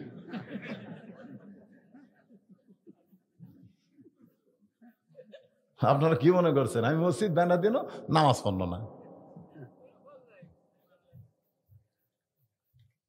এই জন্য আল্লাহ কোরআনে বলেছে আল্লাযীনা ইম্মাক্কান্নাহুম ফিল আরদ, জমিনের মধ্যে কাউকে যখন প্রধানমন্ত্রী করা হবে, রাষ্ট্রনায়ক করা হবে, তার 1 নম্বর দায়িত্ব হলো পদ্মা সেতু নির্মাণ করা, 1 নম্বর দায়িত্ব হলো ওভারব্রিজ করা, 1 নম্বর হলো ট্যানেল বানান, 1 নম্বর বাল্য বিয়া বন্ধ করা, 1 নম্বর মাদক মুক্ত সমাজ করা। এগুলো একটাও 1 নম্বর না, এগুলো কাজ করা লাগবে। কিন্তু 1 নম্বর কাজ হলো আকামুস সালাত, নামাজ কায়েম করো। আজকে বাংলার সরকার যদি নামাজ কায়েম করে, একটা ছেলেও ইয়াবা খাবে না, একটা ছেলেও অশ্লীল ভিডিও দেখবে না, একটা ছেলেও মেয়েদের সঙ্গে পিটিশ করবে না। কারণ ইন্না সলাতা তানহানিল ফাহশাই ওয়াল মুনকার, একমাত্র নামাজই পারে মানুষকে যাবতীয় খারাপি থেকে বাঁচাই দিতে। জোরে কোন কথা ঠিক কিনা? একমাত্র নামাজ। আপনারা সত্যি করে বলেন তো, এই যুবকেরা সত্যি করে বলেন তো, আপনাকে এলাকায় 5 ওয়াক্ত নামাজ পড়ে এইরকম কোন যুবকের গায়ে আর্জেন্টিনার জার্সি দেখছেন? এই সত্যি করে কোয়া লাগবে। 5 ওয়াক্ত নামাজ পড়ে এই যুবক রাত 3টার সময় ব্রাজিলের খেলা দেখবে না, কারণ জানে আসসালাতু খায়রুন নাওম আমার জন্য অপেক্ষা করতেছে। জোরে কোন কথা ঠিক কি না? ওই 3টা পর্যন্ত মেসির খেলা দেখছে। মেসি মেসি শুয়ে থাকতো মেসি, ঘুমের মধ্যেও মেসি, চেতন পেলেও মেসি। এইবারে একদিক দেওয়া দেখলাম ভাই, বাংলাদেশ ক্রিকেট খেলবার গেছে, যাইয়া বুঝলেন আমাকে টাইগার গুলা সব বিলাই হয়ে ফেরত আসছে। জোরে কোন কথা ঠিক কিনা? ভারতের সাথে বাংলাদেশ হেরার পরে ভারত আবার ওই যে টাইগার বানাচ্ছে। কিসের টাইগার? কার্টুন টাইগার বানা যা পিটতিছে ভাই, সমানে মারতিছে বাংলাদেশের সবাই। কিন্তু ভারত যেদিন অস্ট্রেলিয়ার কাছে ঠকিছে ভাই রে, আমার এলাকাত মিছিল বাড়াচ্ছে জানেন। আমি ওয়াজ করে যা শুনে বলি কিসের মিছিল? হুজুর অস্ট্রেলিয়ার কাছে ভারত ঠকিছে। এই পাগলাই, ভারত ঠকিছে, তোরা মিছিল বার করিস করে? এই ভারত স্বাধীনতার সময় আমাকে কত সুবিধা করছে। এই ভারত আমাকে পেস যখন দাম বাড়া যায়, ওরা চালান দিলে আমাকে দাম কমা যায়। জোরে কোন কথা ঠিক কিনা? না হুজুর আপনি তাহলে আগের খবর জানেন না। আগের খবর কি? করা টাইগারও পিটিছে। এই খেলা নিয়ে যুবকেরা ব্যস্ত থাকো না বাজান। মেসি নেইমার হলো ইহুদি খ্রিস্টান, অস্ট্রেলিয়া হলো খ্রিস্টান। খ্রিস্টানদেরকে ভালোবাসা মিছিল করো। মান তাসাব্বা বিকৌমিন ফাহুয়া মিনহুম, যে যাকে মহব্বত করবে ভালোবাসবে তার সঙ্গেই তার হাসর হবে। জোরে কোন কথা ঠিক কি না? আজকে এই যে মাদ্রাসা, এই মাদ্রাসার সঙ্গে আমাদের ভালোবাসা রক্ষা করা দরকার আছে না নাই? এই নবীর এতিম মাদ্রাসাকে সরকার টাকা না দিলেও আপনাকে দেওয়া লাগবে। আকডম বাগডম ঘোরাডম সাথে 1 তলা বিল্ডিং ভাঙ্গা 3 তলা করতেছে। জোরে কোন কথা ঠিক কিনা? আর জালিকাল কিতাবুল আরাইফা হুদাল লিল মুত্তাকিন, এইটা বড় এতিম অবস্থায় আছে। কারা কারা আল্লাহর কোরআনের সঙ্গে মাদ্রাসার সঙ্গে সম্পর্ক রাখবেন? 2 হাত তোলা আল্লাহকে দেখান তো দেখি। এই কে কে হাত তোলে না? হাত না লুলা হয়ে যায়। আপনারা তোলেন সবাই তোলেন। লিল্লাহি তাকবীর, হাত নামান। দরকার হলে জীবন দিয়ে আল্লাহর কোরআনকে আমরা মহব্বত করব। বাংলার জমিনে কোরআনকে ভুলুণ্ঠিত হতে দিব। কোরআনের সম্মান কম না বেশি? এই দেখেন একটা যুক্তি দেই, এটা কি? একই গাছের কাঠ দিয়ে খাট বানাছে, সোফা বানাছে, আর সেই গাছের সামান্য একটা কাঠ বাচ্চে তাক দিয়ে এই রেহাল বানাছে। এখন আপনারা বলেন, একই গাছের কাঠ দিয়ে খাট বানালো, সোফা বানালো, রেহাল বানালো, এই 3টার মধ্যে দাম বেশি কার? কেন? এই দেখেন, একটা কোরআন শরীফ রাখার কারণে রেহালের দাম যদি বাড়ে, তাহলে সেই কোরআনের মাদ্রাসার সঙ্গে সম্পর্ক করলে আল্লাহ তার দাম বাড়াবে না কমাবে? আপনাদের মধ্যে কোন আল্লাহর পাগল আছেন এই মাদ্রাসায় একটা কোরআন শরীফ কিনে দিবেন? কোরআন শরীফ বাজার থেকে কিনা লাগবে না, 500 টাকা দিবেন, একটা কোরআন দানের সোয়াব আল্লাহ আপনার বাপ মার কবরে দিয়ে দিবে। যাদের বাপ মা মারা গেছে খালি 500 টাকা দেন, 500 টাকা দেন, একটা কোরআনদারের সওয়াব হবে। বাপ মা দুইজনের জন্য 1000 টাকা দেন, বাপ মার কবরকে আল্লাহ জান্নাত বানাবে। বাপ মা বেঁচে আছে, হায়াত দারাদের জন্য একটা কোরআন শরীফ 500 টাকা দেন। এতগুলো মানুষ কোরআনের সঙ্গে সম্পর্ক রাখবেন। 500 টাকার কথা শুনে কি ভয় লাগতেছে? কত টাকা ডাক্তার খায় রে, কত টাকা ডাক্তারে খাবে? আজকের টাকা দিবেন 1 বছর ডাক্তারের কাছে যাওয়া লাগবে না। মাশাআল্লাহ, আল্লাহ তোমার হাজারো বান্দার কাছে মাত্র 100টা করার সময় আমি চাই। 3টা পাওয়া গেছে, 3টা পাওয়া গেছে। বাজান 500 টাকা থাকলে দাবি আছে, দেখেন পকেট দেখেন, একটা কোরআনকে মহব্বত করে 500টা টাকা দিবেন। বাপ মা কবরে গেছে, বাপ মার জন্য দিবেন। এখানে অনেক 500ই দান করছে, আর একজন 500, আর একজন 500, একজনও তার লড়েন না। এই শোনেন, এই কে যায় শোনেন, যে লোকটা আগে বাড়ির যাওয়ার নিয়তে উঠবে, ওর দেখা দেখি যত লোক উঠবে, ওই সমস্ত লোক ওটার পাপ আল্লাহর কান্দত দিবে। 1 মাসের মধ্যেই প্যারালাইসিস হবে। এত লোকের পাপ কান্দত দিয়ে ওই হাঁটতে পারবে, আর 1 পাও প্যারালাইসিস হয়ে যাবে। হয় না প্যারালাইসিস হয় না? ভালো মানুষ ঘুমোতে উঠে দেখে 1 পাও নাই। না না, আপনার দিবেন না, বসে থাকেন। আমি তো শেষ করিনি পাগলা, ও আজকে বিশ্বাস করছি। তো তাহলে আল্লাহ আসতে আসেন, কয়টা হলো? এখানে অনেক লোক আছে 150টা কোরআন শরীফ দিবার পারে, এরকম দানবীর আছে। মাশাআল্লাহ, 2টা কোরআন বাবদ 1000 টাকা, আর একজন কোরআন শরীফ বাবদ 500 টাকা। আল্লাহ দান কবুল করেন। ইকরামুল ইসলাম দিছে লগা 3000, আর ওর মাল এই কালেকশন বাবদ আর ওই স্টাফদের সাথে কালেকশন নিয়েছে 4000, 7000। ইকরামুল হক উনি নিজেই দিয়েছে 6টা কোরআন শরীফ বাবদ 3000, আর ওনার স্টাফ দিছে 4000। এই কোটি চাকরি করেন আপনি? আসে নাই 7000 টাকা। আল্লাহ 7টা জাহান্নাম যেন হারাম করে দেয়, জোরে কোন আমিন। এখানে 14টা কোরআন শরীফ বাবদ 7000 টাকা পাওয়া গেল। আল্লাহ কবুল কর। বাবা মারা গেছে, অসুস্থ, দোয়া চাই আল্লাহ সুস্থতার নিয়ামত দান করুক, জোরে কোন আমিন। আচ্ছা, আপনাদের পিছন দিক থেকে একটা লোক ওঠে না কেরে? কোরআন শরীফ দেওয়ার 500 টাকা নাই? 500 টাকা আল্লাহর নবীর ঘরে, একটা এতিম ঘরে একটা কোরআন শরীফ দেবেন। ছাত্ররা কোরআন শরীফ পড়ে মাথায় পাগড়ি দিলে, দেখলেন না হাফেজ হলো।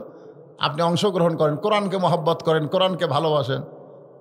সেই কোরআনের জন্য এই ভিতরে একটু চাদর রুমাল নিয়ে যাও তো বাবা। এই ছাত্ররা, এই কোথায় রে? চাদর রুমাল নিয়ে যাও। অনেকে 10 টাকা 20, 50, 100 দিবে, ওরা শরমে আসবার পারতেছে না। হ্যাঁ, ওদের কাছে তোমরাই যাও, যাও যাও, সবাই যাও। আল্লাহ আর একজন কোরআন শরীফ বাবদ 500 টাকা দান করেছে। আল্লাহ দানকে কবুল করেন। আল্লাহ নেক নিয়ত নেক আশা পরাক। আল্লাহুম্মা আমিন, আল্লাহুম্মা আমিন। ওই সাইড থেকে ধরো, এই দেশ, এই যে চাদর আল্লাহরা, ওই সাইডে যাও, ওই সাইডে যাও, যাও। 1টি 5 চাদর লেখাড়ায় আছে, ওই সাইডে যাও, ওই কোণার থেকে শুরু করো। 10, 20, 50, 100, যে যা পারবেন আল্লাহর হস্তে নবীর মাদ্রাসায় দান করবেন। মাশাআল্লাহ, মাশাআল্লাহ। 2টা কোরআন শরীফ বাবদ, কি নাম বাপ জানেন? নাম কি রে? ময়না পাখি জহুরুল ইসলাম সাহেব 2টা কোরআন বাবদে 1000 টাকা দান করছে। আল্লাহ জহুরুলের দানকে আল্লাহ আপনি কবুল করেন। আল্লাহ নেক নিয়ত নেক আশা পরাক। আল্লাহুম্মা আমিন। ঢাকা থেকে ইয়াকুব খন্দকার 5000 টাকা দিয়েছে। ঢাকা থেকে কি খন্দকার? ইয়াকুব খন্দকার ঢাকা থেকে এসে 10 কোরআন শরীফ বাবদ 5000 টাকা, জোরে বলেন মারহাবা। ঢাকা থেকে এসে দিল। সে খুব ভাই কুটি রে, এলা কুড়ি থন আপনার লুকা থন কে? খুব ভাই কুটি রে, কোনটা খুব ভাই রে? মাশাআল্লাহ, ঢাকার থেকে আসে। এই মাঝখানে ওটা বসা শুরু হলো কে রে? আরে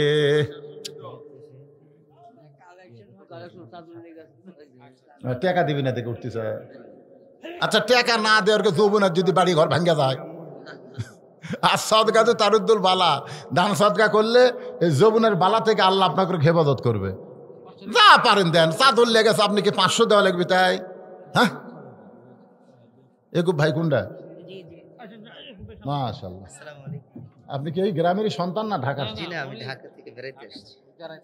বেড়াইতে আসে। দেখেন, বয়ান শুনবার এসে আমার ভাই 10টা কোরআন বাবদ 5000 টাকা দান করছে। ইয়াকুব নবীর সঙ্গে আমার ভাইকে আল্লাহ তুমি জান্নাত দিয়ে দিও। আপনজন যারা কবরে গেছে আল্লাহ তাদের কবরকে জান্নাতের টুকরা বানাও, জোরে কোন আমিন।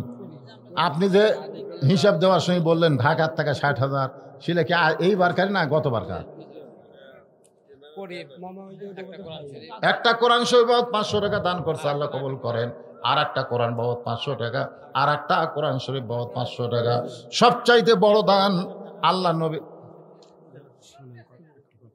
এখানে বালির গ্রামে সিটি খানাপুর সিটি দিয়ে আর ওখানে টোকনের মাধ্যমে বাইরে আর তাকে ঘুরে দেওয়া মোট 32,830 টাকা আছে। দোয়া করে দেন। খানাও দিছেন? জি। খাবার দিছেন? জি জি। হ্যাঁ, খাবার দেয় নাই? না না, মানে গোটা গ্রামের লোকেরা সর্বশ্রেণীর মানুষেরা কত দিছে? 32,830 টাকা। টাকা। লিল্লাহে তাকবীর। একের গরিব গুরবা তাতি তুতি যা আছে সবাই মিলাই গ্রামের লোকেরা 32,830 টাকা দান করছে। এছাড়াও তো করতেইছে, এটা মোটামুটি একবারে দান করছে টাকা। ঠিক, মাশাআল্লাহ। আল্লাহ, এ মাদ্রাসা চলবে না কেন? চলবে। তারপরে তো মাদ্রাসার দাতা বসে আছে মাশাআল্লাহ সব দিশে। মারুফ ভাই 2টা কোরআন শরীফ বাবদে 1000 টাকা দান করছে। আল্লাহ মারুফ ভাইয়ের দানকে কবুল করেন। সূর্য ভাই কোরআন বাবদ 500 টাকা দান করছে। আল্লাহ সূর্যের দানকে আল্লাহ আপনি কবুল করেন। আল্লাহুম্মা আমিন। কবুল করো, কবুল করো। মোদের কামনা দানকারীকে দিবেন জান্নাত আল্লাহ। ভাইজান, এ যারা গেছে গেছে যাক, আপনারা একটু সামনে আসেন তো। সামনে আসেন, সামনে আসেন, সামনে আসেন। এ সিটা পাতান থাকে, বিশাল ধানের বোঝা। সবাই কয় সবই ধান, সবই ধান। একজন বুদ্ধিজীবী কয় ধান সব লয়, বাতাস দে। বাতাস দিলেই বুঝবি কোনটা ধান কোনটা চিটা পাতান। আদায় শুরু করলে বাতাস দেওয়ার মতন সব উড়ে চলে গেছে। আপনার সামনে আসেন তো, আপনাকে বাকি কথা বলে মনোযোগ করুন। এই গ্রামের জামাই ঢাকা থেকে অসুস্থ মানুষ দোয়া চায়। আমরা সুস্থতার জন্য দোয়া করি। 10টা কোরআন শরীফ বাবদ 5,000 টাকা করছে দান। আল্লাহ তাকে পুরাপুরি সুস্থতার নিয়ামত দান করেন। জোরে বলে আল্লাহুম্মা আমিন।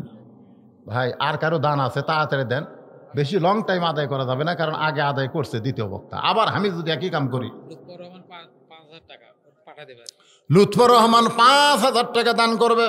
আল্লাহ লুৎফরের দানকে আল্লাহ আপনি কবুল। উনি অসুস্থ, অসুস্থ মানুষ দোয়া চায়। আল্লাহ আমরা সুস্থতার জন্য দোয়া করি, আল্লাহ তাকে সুস্থতার নিয়ামত দান করেন। আনোয়ার হোসেন মাসুম 2,000 টাকা দান করবে। আল্লাহ তার দানকে কবুল করেন। আল্লাহ নেক নিয়ত নেক আশা পুরা করেন। আল্লাহুম্মা আমিন। আমার শালা শেরপুর থেকে ও বাইরে থেকে যে 50,000 টাকা দেবে আর কি, দোয়া করতে বলছে। আপনি শালা শেরপুর থেকে? হ্যাঁ, শেরপুরে বাড়ি, কিন্তু থাকে হলো দেশের বাড়ি থাকে। আচ্ছা, নাম কি ওনার? নাম কি? ওনার নাম হলো নাইম হোসেন। লিল্লাহে তাকবীর। আল্লাহু আকবার। নাইম হোসেন 50,000 টাকা। জোরে বলেন মারহাবা। কোন দেশে আছে? জার্মানিতে আছে। ওর জায়গা মতে আছে। যদি মালয়েশিয়ার থাকতো 50,000। এমন জায়গাতে আছে, জার্মানিতে আছে। আমরা দোয়া করি আল্লাহ তাকে ভালো রাখুক, ভালো কামাই করার তৌফিক দেখ, বেশি বেশি যেন আরো দান করতে পারে। সবাই কোন আমিন। তার বাপ মা আপনজন যারা কবরে গেছে, এই দানের ওসিলায় আল্লাহ তাদের কবরগুলোকে জান্নাতের টুকরা বানিয়ে দিক। সকলে বলে আল্লাহুম্মা আমিন। আমার বন্ধু বান্ধব টাকা থেকে প্রতি মাসে, এই 14 সাল থেকে প্রতি মাসে 20,000 টাকা দেয়। সবাতে এককালীন 60,000 টাকা দেবে দোয়া করতে। এই দেখালি? হ্যাঁ হ্যাঁ হ্যাঁ, প্রতি মাসে 20,000 টাকা দেয়। প্রতি মাসে যদি 20,000 করে টাকা দেয়, তো ওনারা একটা আবার হাত মুসাফাও করবি না? এরা কুটি গেল। সারা রাত গাড়ি বলে, ঢাকার থেকে গাড়ি বলে সারা রাত চলার লাগে। ও লালমনিরহাট গেছিল, তাহলে তো ঢাকার থেকে লালমনিরহাট মানে বুঝতেছে। মাশাআল্লাহ, অসুস্থ রেস্ট করতেছে। ওনারা প্রতি মাসে 12 মাসে 1 লক্ষ কত হয়? 2,40,000। 12 মাসে 2,40,000 টাকা দান করে। মাদ্রাসা তো চলবি রে, শোন আল্লাহ না কেন। আবার 60,000 টাকা নিয়ে যাচ্ছে হাতত করে। খালি খালি আসে নাই, একটু হাত তোলাই লাগবে ভাই। আল্লাহুম্মা আমিন।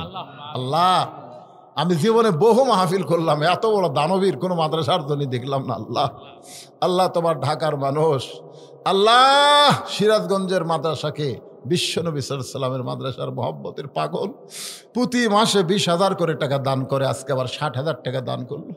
আল্লাহ তাদের দানগুলোকে কবুল করে তাদের সকলকেই দোয়া করে আবু বকর রাদিয়াল্লাহর সঙ্গে জান্নাত দিয়ে দাও। আল্লাহ তাদের আপনজন যারা কবরে গেছে, আল্লাহ তাদের কবরকে জান্নাতের টুকরা বানায় দাও। ওসমান গনির মতো দানবীর তাদেরকে কবুল করো। বিরহমাতিকা ইয়া আরহামার রাহিমিন। লা ইলাহা ইল্লাল্লাহ। টাকাগুলো নেন, হয়ে গেছে। সাব্বির হোসেন 2 কোরআন শরীফ বাবদ 1000 টাকা দান করলো। আল্লাহ সাব্বির হোসেনের দানকে আল্লাহ আপনি কবুল করেন। ছোট্ট একটা মানুষ দৌড়ে আসতেছে রে, মাইকের মধ্যে আপনারা আদায় করছেন, ওই মাইকের মধ্যে যারকে এত ওয়াজ করলেন।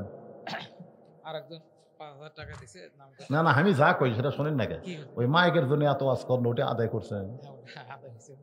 তো কি হলো না, টোপলাও দেখালেন না, ব্যাগও দেখালেন না।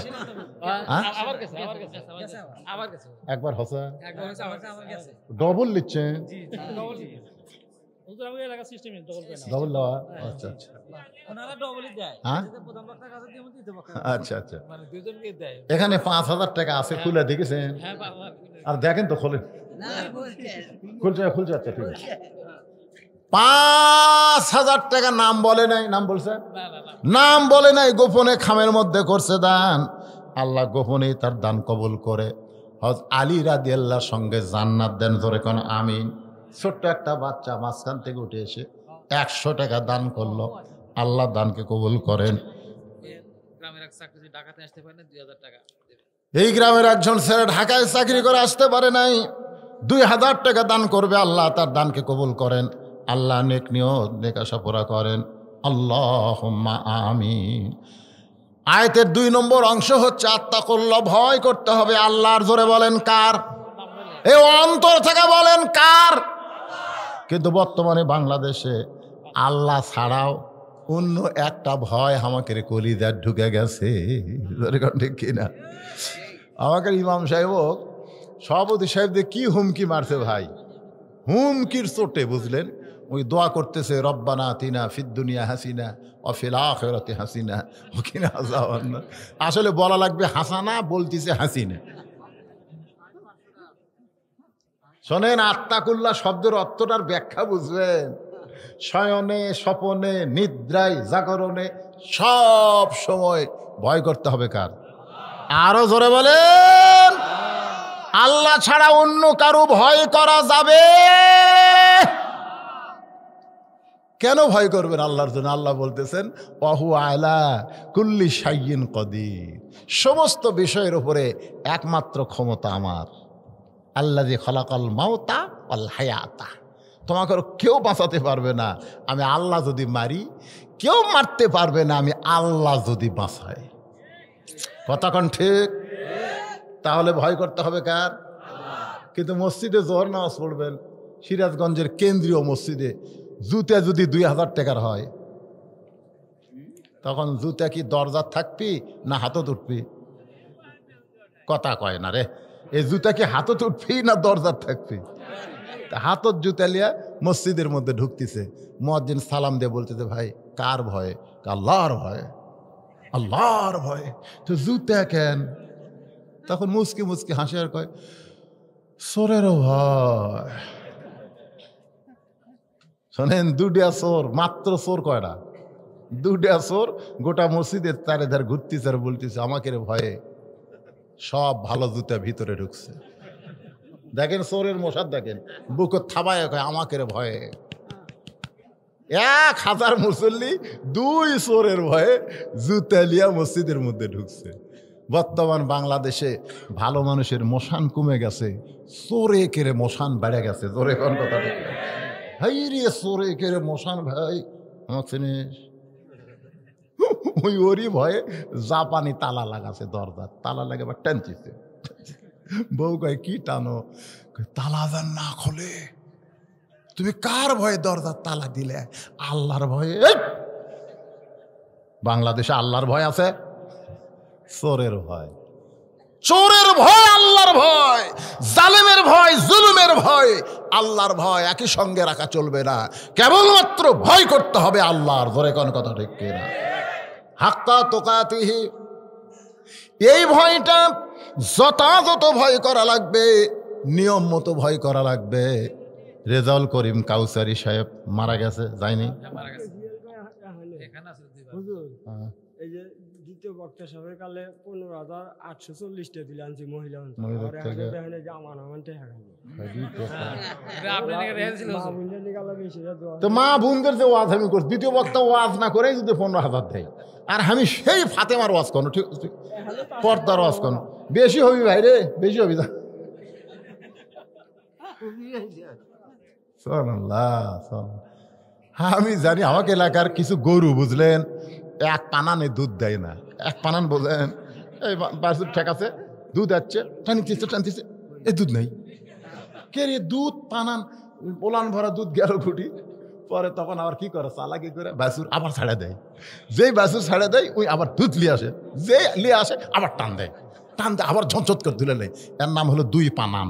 জোরে কোন কয় পানান?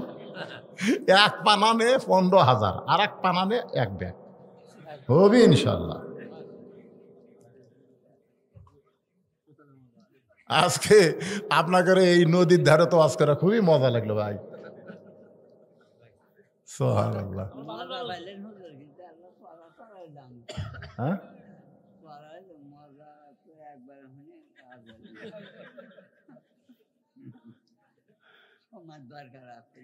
সময়ের দরকার আসলে কতক্ষণ সময়? ফজর কি ফজর পর্যন্ত শুনবি এরা বলে বাঁচাবি আমাকে। আমি কিন্তু রাতের ভাতে খাইনি, আপনি কেটে আসে রাতের ভাত খাওয়া ভয়ই খাইনি। তাহলে তুলে দেয় 9:30, এখন যদি খাই খালি ওয়াক ওয়াক করে বমি উঠবি, দরকার নেই ভাত না খায় শুরু করি 12টার মধ্যে শেষ করবো। এখন কয় তো হয়নি ফজর পর্যন্ত। শোনেন হাক্কা তুকাতিহির ব্যাখ্যা শোনেন। হাক্কা তুকাতিহি শব্দের অর্থ হলো যথাযথ নিয়ম মতো। রেজাউল করিম কাউসারির নাম শুনছেন? ও এক সময় গান গাইতো, যখন হয় চামড়া ঢিল আল্লাহর সাথে দেয় মিল। যখন তাকে চামড়া টাইট আল্লাহর সাথে করে ফাইট। চামড়া ঢিল হলে আল্লাহর ভয় করলে হবে না, চামড়া টাইট থাকতে আল্লাহর ভয় করা লাগবে। কারণ হাসরের ময়দানে আল্লাহ বলবেন, রে বান্দা তোর শৈশবকালের কোনো হিসাব দেওয়া লাগবে না, তোর বুড়াকালের কোনো হিসাব আমি নিব না, বরং যৌবনকালের হিসাব দিয়া জান্নাতে যাও। তাহলে যৌবনে যদি আমরা হিসাব দিবার চাই, তাহলে আল্লাহর ভয় সবসময় কলিজার মধ্যে রাখার দরকার আছে না নাই? যেরকম আছে না নাই? আমার মা বোনদের জন্য বলতেছি, দাদির গায়ে বোরকা কিন্তু নাতনির গাওত নাই। দাদি বোরকা পরছে, কে দাদি বোরকা কেন? কই মরা লাগবি ভাই, মরা লাগবি ভাই। একটা বুড়াও পর্যন্ত দাদির দিকে তাকায় না, সেই দাদি আল্লাহর ভয়ে বোরকা পরছে। কিন্তু নাতনির দিকে সবাই তাকায় থাকে, ওই নাতনি বোরকা পরে নাই। হাক্কা তুকাতিহি মানে কি? 50 বছর আমের গাছের গোড়াত কেউ যদি বেড়া দেয়, জিজ্ঞাসা করা হয় বেড়া কেন? গরু ছাগল যদি গাছ খায়। আরে পাগলা, 50 বছরের গাছ গরু ছাগল ঘৃণা করেও তাকাবে না। বেড়া যদি দিবার চাস, ওই লকা পাতা বাড়াছে ওই গাছে বেড়া দে। বুড়ির গায়ে বোরকা লাগবে না, যুবতী পর্দা মানা লাগবে। জোরে কোন কথা ঠিক কিনা? 60 বছর চাকরি করার পরে একটা মানুষ যদি 60 বছর সরকারি চাকরি করে, দেখবেন 60 বছর পর তাকে কিন্তু সরকার পেনশন দিয়ে দেয়। কেন দেয়? কারণ তার চোখের পাওয়ার কমে গেছে, তার হাত থরথর করে কাঁপে, কলম ধরে লিখতে বেঁকা হয়ে লেখা হয়। কিছুক্ষণ পরে চেয়ার থেকে উঠতে মাজা লেগে যায়। সরকার দেখলো যেই লোকটা যৌবন আমাকে দিল, বুড়া বয়সে তাকে আর কষ্ট করা লাগবে না, তাকে পেনশনে বেতন দিবে। আল্লাহ বলে, যৌবনে যদি আমার ইবাদত করো, বুড়া বয়সে যদি ইবাদত ঠিক মতো করবার নাও পারো, ওই যৌবনের সওয়াবের পেনশন আমি আল্লাহ তোমাকে দিয়ে দিব। এই জন্যে হাক্কা তুকাতিহির ব্যাখ্যা হলো রক্ত গরম, ইবাদতে নরম। জোরে গান সুবহানাল্লাহ। এরপরে আল্লাহ বললেন, ওয়ালা তামুতুন্না, মৃত্যুবরণ করো না, ইল্লা ওয়া আনতুম মুসলিমুন, যতক্ষণ মুসলমান না হবে। মুসলমান হয়ে মরতে গেলে এই কোরআন খালি শুনলে হবে না ভাইরে, এরা কিন্তু শেষ কথা। এই কথাটা কিন্তু গুরুত্ব দিয়ে শুনবেন। মুসলমান হয়ে, এই আমার দিকে তাকান, এদিকে তাকান, বক্তা কালো আছে তাও তাকে থাকেন, সব পাবেন। উঠে একসাথে দুটা উঠলো কে রে, এই দুটা উঠলো কে রে, এটা তো ধান রে, চিটা পাতাল হয়। আমি শেষ কথা বলতেছি, শেষ কথার পরে কি আছে? শেষ কথার পরে দোয়া নাই। দোয়া কি? আর দোয়াও মুখ খলিবা। দোয়া হলো মাথা, মাথায় যদি না থাকে শরীর দেখে কেউ আপনি চিনবি? আচ্ছা বদরুল রশিদের এই দেহ মাথা কাটাইলে দেখ একজন চলে গেছে, এটি দিলে পড়ে থাকে, আপনার কি কবেন এটা বদরুল রশিদ? কি দেখে চিনবি রে? আর যদি গোটা দেহ লিয়ে যায়, মাথা যদি পড়ে থাকে, না রে এটাই বদরুল রশিদ রে। তো মোনাজাত হচ্ছে আর মুখলি বা দোয়ার হচ্ছে আজকের মাহফিলের মাথায় হচ্ছে মোনাজাত। আরে এই মোনাজাত ছাড়া যাই গে, লা তামুতুন্না, মৃত্যুবরণ করিস না রে ইল্লা ওয়া আনতুম মুসলিমুন, যতক্ষণ মুসলমান না হবে।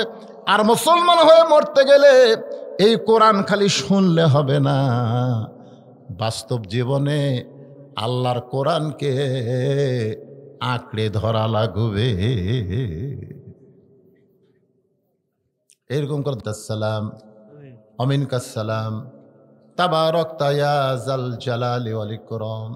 আয় আল্লাহ তাআলা, সেই মাগরিবের নামাজের পর থেকে এত গভীর রাত পর্যন্ত তোমার পাগল বান্দা বান্দিরা আরামের বাড়ি ঘুমকে বাদ দিয়া কোরআন হাদিসের মহব্বত কলিজার মধ্যে নিয়া এই জান্নাতের বাগানে বসে বসে কোরআন হাদিস আলোচনা শোনার শেষে আমি গুনাহগারের সঙ্গে রহমতের দরজায় ফকির হয়ে দোকানা হাত তুলেছি। আল্লাহ মেহেরবানি করে আজকের মাহফিল আমাদের সকলের হেদায়েতের জন্যে, নাজাতের জন্যে, জান্নাতের জন্যে কবুল করো।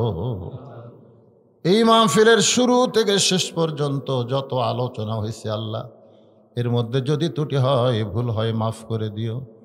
এর জাহাদিয়া মঞ্জুর করো। সোনার মদিনায় নবী পাকের রওজা মুবারকে কবুল করো। হে আল্লাহ তাআলা, তামাম আম্বিয়ায়ে কেরাম, আসহাবে কেরাম, উম্মাহাতুল মুমিনিন, শহীদ শহীদান, জান্নাতুল বাকি, জান্নাতুল মাওয়াসহ পৃথিবীর যত কবরস্থান রয়েছে আল্লাহ, সব কবরের মুমিন মুমিনাত আল্লাহ কবরটাকে জান্নাতের টুকরা কবুল করে নাও। আয় আল্লাহ, এ বালি ঘুগুরি মাদ্রাসাকে কিয়ামত পর্যন্ত কবুল করো। বিশ্ব নবীর ওসিলায় এই মাদ্রাসার প্রতি রহমত বরকতের দরজা খুলে দাও। মাদ্রাসার জায়গা দিয়া মাদ্রাসা নির্মাণ করে আল্লাহ, তোমার যে সকল বান্দা আজকে জীবিত আছে অথবা কবরে গেছে, মাদ্রাসাকে ওসিলা করে তাদের সকলকে আহ্বান করে সঙ্গে জান্নাতি কবুল করো। আল্লাহ তাআলা, আমরা যারা হাত তুলেছি আমাদের মধ্যে জনম দুঃখনী মা, ছোট্ট একটা শব্দ মা, এই নামের মধ্যে কি মধুরে, যাদের মা নাই তারাই বুঝতেছে। এই দরদের মা যাদের কবরে গেছে আল্লাহ, মেহেরবানি করে মায়ের কবর জান্নাতের টুকরা বানিয়ে দাও। বাবার বাড়িঘর সবই আছে, আমি সহ আমরা যারা বাবা হারে এতিম হয়ে গেছি আল্লাহ, মেহেরবানি করে বাবার কবর জান্নাতের টুকরা বানিয়ে দাও। আল্লাহ, এই মাদ্রাসার সভাপতিকে আল্লাহ তুমি কবুল করো, সহসভাপতিকে আল্লাহ তুমি কবুল করো। আল্লাহ, মাদ্রাসার দানকারী হিতাকাঙ্ক্ষী আল্লাহ, মাদ্রাসায় সর্বাত্মক সহযোগিতা করো। ঢাকা থেকে কয়েকজন অতিথি প্রতি মাসে 20,000 টাকা, আজকেও 60,000 টাকা নিয়ে আসছে। এছাড়াও ঢাকা থেকে আরও দান করেছে। আল্লাহ গ, তোমার নবীর এতিম ঘরে যারা অকাতরে দান করে আল্লাহ, হাসরের ময়দানে নবীর সঙ্গে তুমি তাদের জান্নাত দিয়া দিও। আল্লাহ, বালি ঘুগুরি গোরস্থানে যত মুর্দা শুয়ে আছে আল্লাহ, সকলের কবরকে জান্নাতের টুকরা বানাও। আমার মা বোনেরা পর্দার অন্তরালে বসে বসে ওয়াজ শুনল, আবিদা সালেহা পর্দানিশি কবুল করে মা ফাতেমার চরিত্র দান করে দাও। আল্লাহ, আমি অসুস্থ, আমার মতো যারা অসুস্থ, অনেকে অসুস্থ দোয়া চেয়েছে আল্লাহ, সবাইকে সুস্থতার নিয়ামত দান করে দাও। আল্লাহ, মাদ্রাসার সভাপতির হায়াত দারাজ করো, মাদ্রাসার হিতাকাঙ্ক্ষী দানকারীদের হায়াত দারাজ করো। আল্লাহ, নদীর পাশে মাদ্রাসা আল্লাহ গো, এই নদীর সমস্ত গজব থেকে, বালা মুসিবত থেকে অত্র এলাকার মানুষগুলোকে তুমি হেফাজত করো আল্লাহ। আল্লাহ, আমি গুনাহগার বলে দোয়া ফিরা দিও না আল্লাহ। যার দুই কানাত পছন্দ হয় সেই দুই হাতের ওসিলায় আজকের মাহফিলকে কবুল করো। কত মানুষের জানাজার নামাজ আমরা পড়েছি, দুই হাত দিয়ে কত কবরে আমরা মাটি দিয়েছি। একদিন আমরা সবাই মরে যাব, যেদিন আমাদের মৃত্যু হবে সেদিন তুমি আমাদের আল্লাহ ঈমানকে নসিব করো। আল্লাহ, তুমি বাইতুল্লাহকে আবাবিল পাখি দিয়ে আব্রাহাকে ধ্বংস করেছ। আল্লাহ, আজকে ইহুদি বেঈমানেরা তোমার বাইতুল মুকাদ্দাসকে নাফাক করতে চায়। ফিলিস্তিনের মুসলমান অকাতরে জীবন দিচ্ছে। আল্লাহ, রক্তকে ব্যথা দিও না আল্লাহ। আল্লাহ, ফিলিস্তিনের বাইতুল মুকাদ্দাসকে তুমি হেফাজত করো আল্লাহ। একদিন ইমাম মেহেদী আলাইহিস সালাম আসবে, গোটা পৃথিবী একদিন মুসলমানের পায়ের তলে চলে আসবে। আল্লাহ, এই দৃশ্য আমাদের দেখার তৌফিক দাও আল্লাহ। যারা রক্ত দিয়ে জীবন দিয়েছে তাদের শহীদ হিসাবে কবুল করে নাও আল্লাহ। আল্লাহ, অনেক অসুস্থ আছে ফিলিস্তিনে, আল্লাহ তাদের সকলকে সুস্থতার নিয়ামত দান করো। সুবহান রাব্বিকা রব্বিল ইজ্জাতি আম্মা ইয়াসিফুন ওয়া সালামুন আলাল মুরসালিন আলহামদুলিল্লাহি রাব্বিল আলামিন। ওয়াল আখিরাতি কালিমাতুন ইনদাল মাউত লা ইলাহা ইল্লাল্লাহু মুহাম্মাদুর রাসূলুল্লাহ সাল্লাল্লাহু আলাইহি ওয়াসাল্লাম। আসসালামু আলাইকুম ওয়া রাহমাতুল্লাহি ওয়া বারাকাতুহু।